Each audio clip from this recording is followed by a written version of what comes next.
प्रणाम आचार्य जी। 2011 से धार्मिक पुस्तकें पढ़ने का मन करने लगा था। अर्थ समझ नहीं आया तो यूट्यूब पर सर्च किया। विद्वानों द्वारा किए गए अर्थ सुनती रही। सिख धर्म से होने के कारण पहले तो 2 साल वही सुना, फिर जो भी सामने आता वही सुनने सुनने ले लगती। अब 1 साल से आपको सुन रही हूँ। अब परिवार में भी मन नहीं लगता, क्या करूँ? किनका है?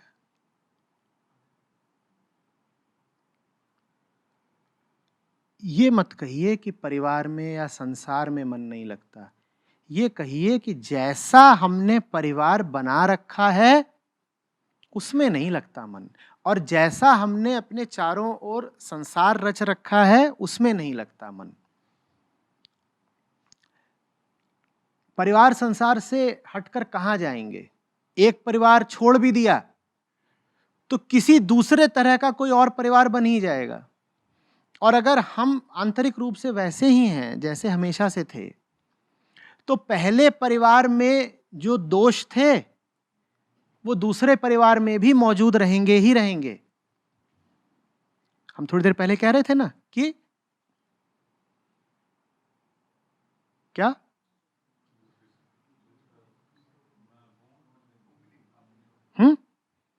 सदा अपनी ओर देखना है। जैसा परिवार हमारा बना हुआ है, क्या अचानक बन गया? हाँ, हमारी रुचि अध्यात्म की ओर हो गई पिछले कुछ सालों में, पर उससे पहले हम भी तो बहुत कुछ उन्हीं के जैसे थे ना, जो हमें अब भाते नहीं, है ना? किसी वजह से हमारी राह थोड़ी मुड़ गई, हमें कुछ बातें दिखाई देने लग गई, उनको अभी तक दिखाई नहीं दे रही हैं।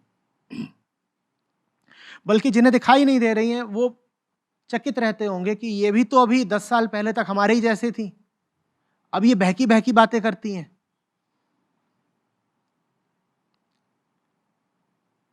परिवार में यदि आप हैं तो ये साफ समझ लीजिए कि पहली कोशिश आपकी और पुरजोर कोशिश आपकी होनी चाहिए परिवार को बदलने की, छोड़ने की नहीं।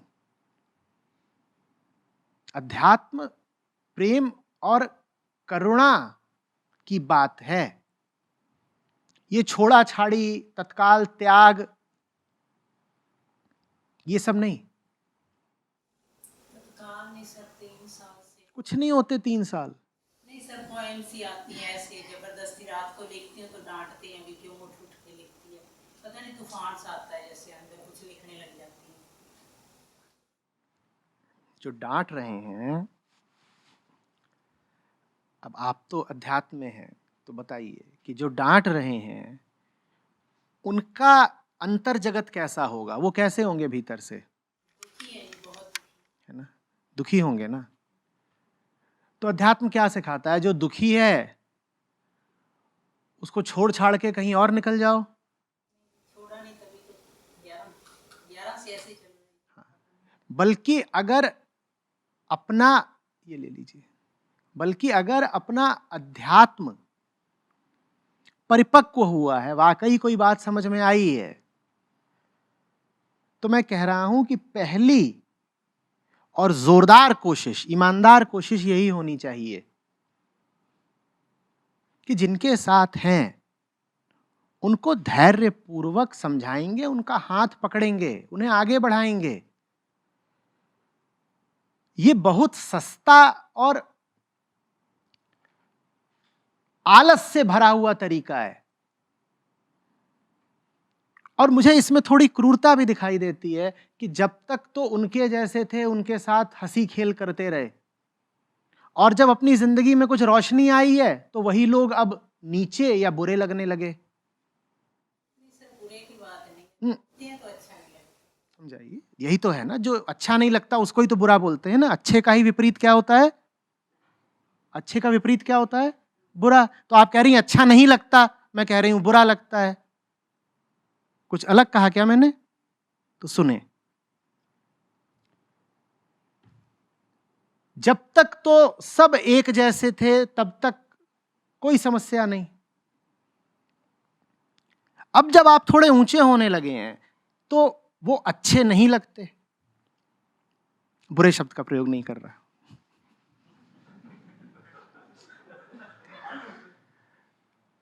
ये ठीक नहीं है। ये ऐसी सी बात है कि जब तक अंधेरा था और बेहोशी थी, हाथ थामा रखा, और अब जब रोशनी आ गई है और हमें होश आ गया है तो हमें तुम अच्छे नहीं लगते।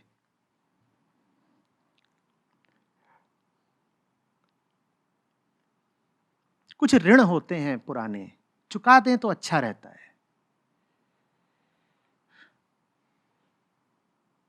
और फिर जब अध्यात्म बात ही इस चीज की है कि पूरी दुनिया को रोशन करो, तो दुनिया को रोशन करने निकलोगे, अपने घर को नहीं करोगे। मैं नहीं कह रहा हूं कि घर से विशेष आसक्ति रखो, बिल्कुल नहीं। लेकिन एक बात बताओ, जहां सशरीर मौजूद हो, शुरुआत तो वहीं से करनी पड़ेगी ना। या ये कहोगे कि मैं ज्ञान और करुणा अपनी सब बिखेरूंगा कोलंबिया के किसी नागरिक पर, जिससे तुम्हारा न लेना न देना, जिसको तुम अभी नाम से चेहरे से जानते भी नहीं। बेशक तुम्हारे मन में कोलंबिया में रहने वाले के लिए भी प्रेम होना चाहिए, करुणा होनी चाहिए, पर भाई शरीर भी कोई चीज होती है, यथार्थ भी कोई चीज होता है। शुरुआत कहां से करनी पड़ेगी? आप मेरे सामने अभी बैठे हैं, मैं आपके सवालों के उत्तर दूं, या मंगल ग्रह पे कोई है जो वहां से कुछ पूछ रहा है, उसके सवालों के उत्तर दूं? बोलो। शुरुआत तो हमेशा उनसे ही करिए ना जो आसपास वाले हैं। जब बिल्कुल दिख जाए कि अभी इनका वक्त नहीं आया है, अभी इन्हें बहुत प्रतीक्षा करनी पड़ेगी, तब आगे निकलिए। मैं दोनों बातें कह रहा हूं। यह भी नहीं करना है कि घर के भीतर ही अटक कर रह गए, और यह भी नहीं करना है कि घर को तत्काल बुरा कह दिया, अच्छा नहीं, वो भी नहीं करना है। ना अटक के रह जाना है और न ही उससे कूद के भाग जाना है। मैं कह रहा हूं पहली कोशिश कहां होनी चाहिए, और वो कोशिश कभी खत्म नहीं होती। जब ये भी दिखाई दे कि अभी इन लोगों का समय नहीं आया है, अभी ये मेरी बात नहीं समझ पा रहे, तो भी बस यही कहना है कि अभी इनका समय नहीं आया है। ये नहीं कहना है कि इनका समय कभी नहीं आएगा, कहना है अभी नहीं आया है। जब तक इनका समय नहीं आया है तब तक मैं प्रतीक्षा करूंगी। उस प्रतीक्षा क्या मतलब है? तब तक मैं कहीं और कोशिश कर लूंगी, पर एक नजर इन पर भी रखूंगी। जब दिखाई देगा कि इनका समय आने लगा है, ये भी समझने लगे हैं, तो मैं फिर इन पर प्रयास करूंगी। तो दोनों बातें हैं, पूरी दुनिया में रोशनी पहुंचानी है, लेकिन साथ ही साथ जो अपने आसपास हैं, पहला प्रयास उन पर करना है। समझ रहे हैं?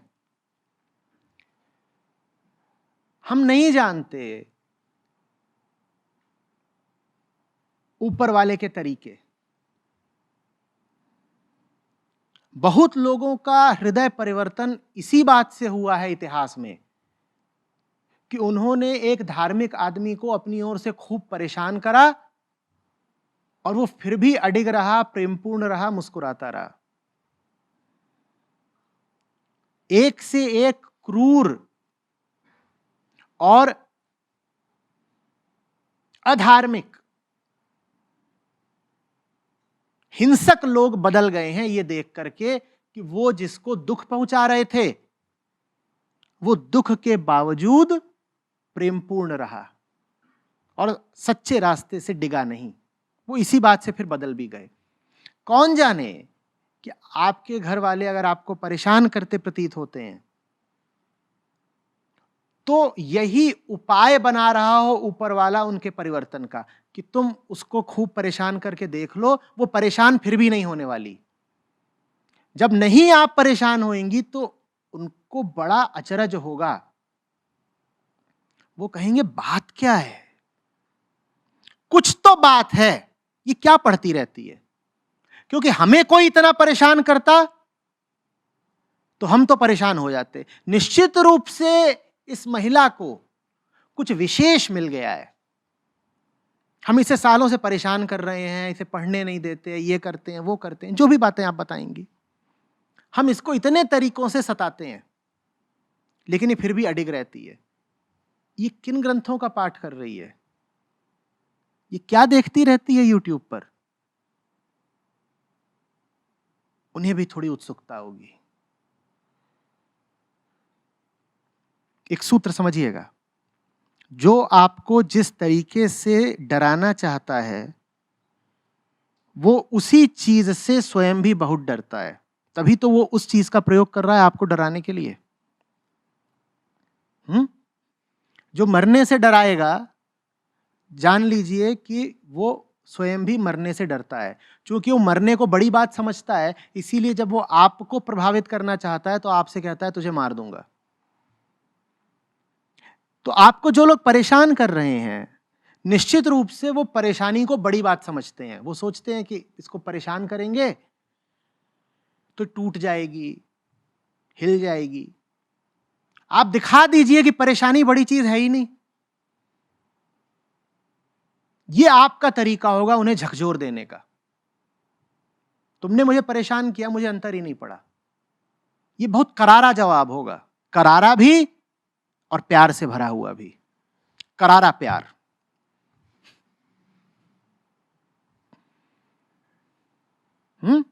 फिर देखिए क्या होता है।